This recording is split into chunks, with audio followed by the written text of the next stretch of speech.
পশ্চিমবঙ্গ নির্বাচন 2026 কভারেজ দেখুন সবার আগে শুধুমাত্র 24/7 নিউজ বেঙ্গলে। 24/7 নিউজ বেঙ্গল আপনারা দেখছেন।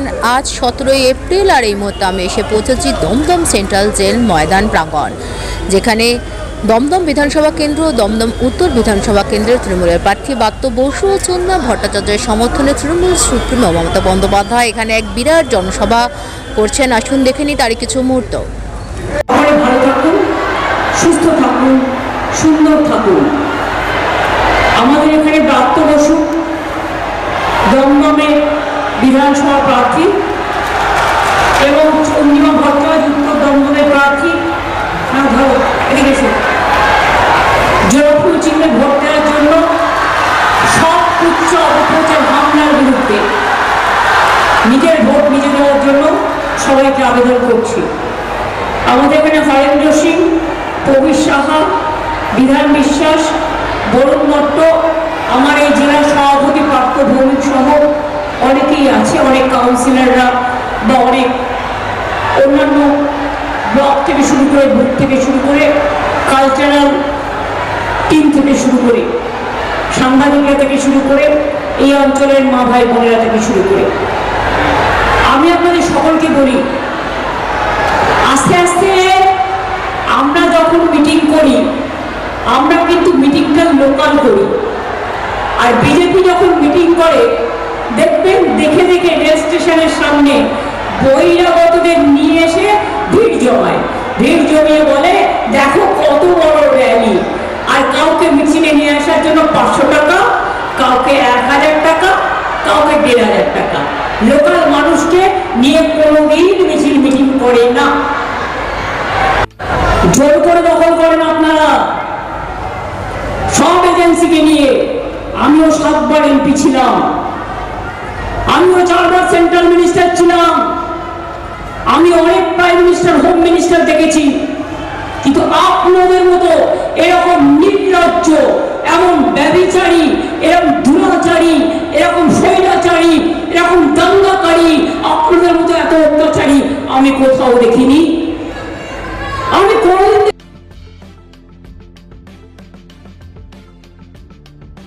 সামনে বিধানসভা নির্বাচন 2026, 29 এপ্রিল ভোট প্রদানের দিন।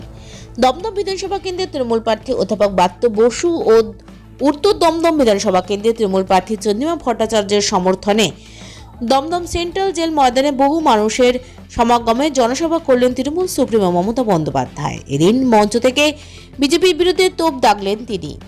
বিজেপি শাসিত রাজ্যে বাঙালি বঞ্চনা, বাংলার মনীষীদের অপমান, ভোটের আগে বিভিন্ন সংস্থার দ্বারা তৃণমূলের নেতৃত্বদের হেনস্থা, বাংলার মানুষকে প্রলোভন দেখানোর চেষ্টা, এসআইআর প্রক্রিয়ায় বৈধ ভোটারের নাম বাদ ইত্যাদি বিবিধ ইস্যুতে এদিন তিনি সোচ্চার হলেন মঞ্চ থেকে। এর সাথে বাংলার মানুষকে এক হয়ে আগামী নির্বাচনে বিজেপির বিভিন্ন অত্যাচারের প্রতিবাদ ভোটের মাধ্যমে করতে হবে এমনটাই আহ্বান জানান। এর সাথে বাংলার লক্ষ্মীর ভাণ্ডার যারা প্রাণ তারা আজীবন পাবেন এমনটাই আশ্বাস দেন। এদিনের সভায় জননেত্রী মমতা বন্দ্যোপাধ্যায় ছাড়াও প্রার্থী ব্রাত্য বসু, প্রার্থী চন্দ্রিমা ভট্টাচার্য, সাংসদ পার্থ ভৌমিক, দমদম পৌরসভার পৌরপ্রধান হরেন্দ্র সিং, উপপৌরপ্রধান বরুণ দত্ত সহ অন্যান্য নেতৃত্বরাও উপস্থিত ছিলেন। আজকে তো একটা ঐতিহাসিক মিটিং মুখ্যমন্ত্রী এখানে করে গেলেন দমদম সেন্ট্রাল জেলে মাঠে প্রত্যেকবারই মুখ্যমন্ত্রী আসে এবং উনি এখানে আসা মানে দমদম উত্তর দমদম আশেপাশে যত এলাকা আছে তার বিরাট প্রভাব পড়বে এবং সবকটাতেই তৃণমূল কংগ্রেস প্রার্থী জিতবে, এটাই বলার।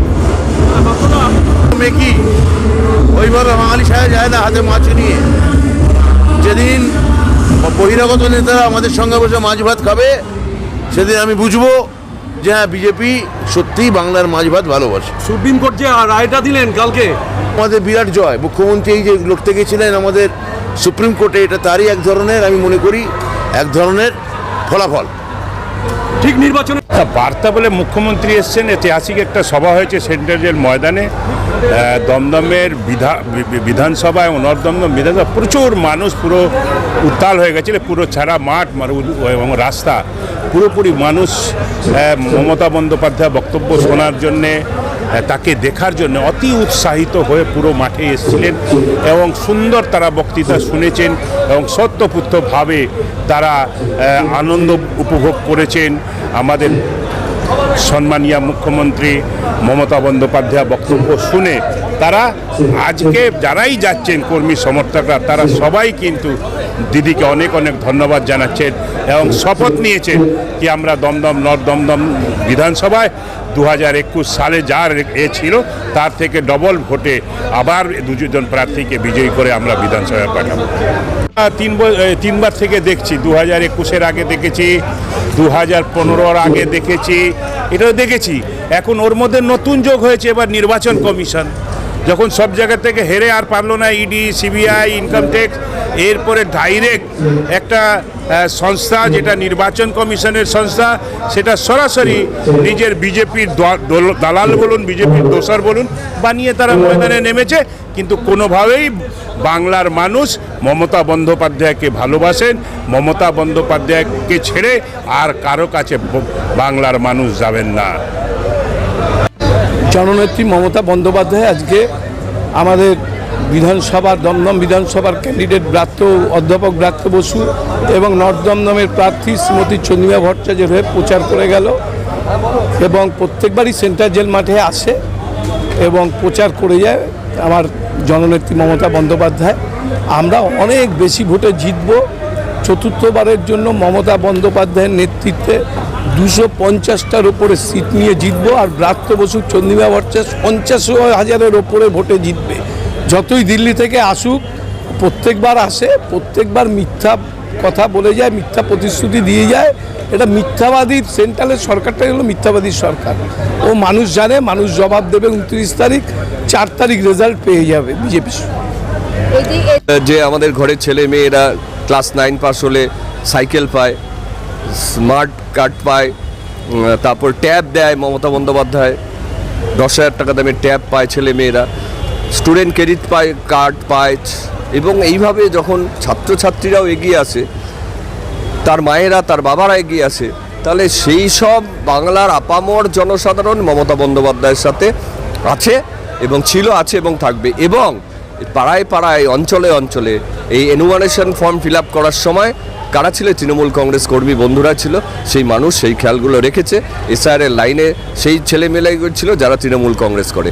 তাই মানুষের প্রতি আমাদের ভরসা আছে, মানুষ আমাদের সাথে আছেন এবং গণতান্ত্রিক লড়াইয়ের মাধ্যমে আবারও চতুর্থবার মমতা বন্দ্যোপাধ্যায়ের সরকার, আবারও চতুর্থবার ব্রাত্য বসু 4বার দমদম কেন্দ্রে নির্বাচিত হবে এবং মমতা বন্দ্যোপাধ্যায় চতুর্থবারের জন্য 220 বেশি আসন নিয়ে মুখ্যমন্ত্রীর আসনে আসছেন। জয় হিন্দ, জয় বাংলা।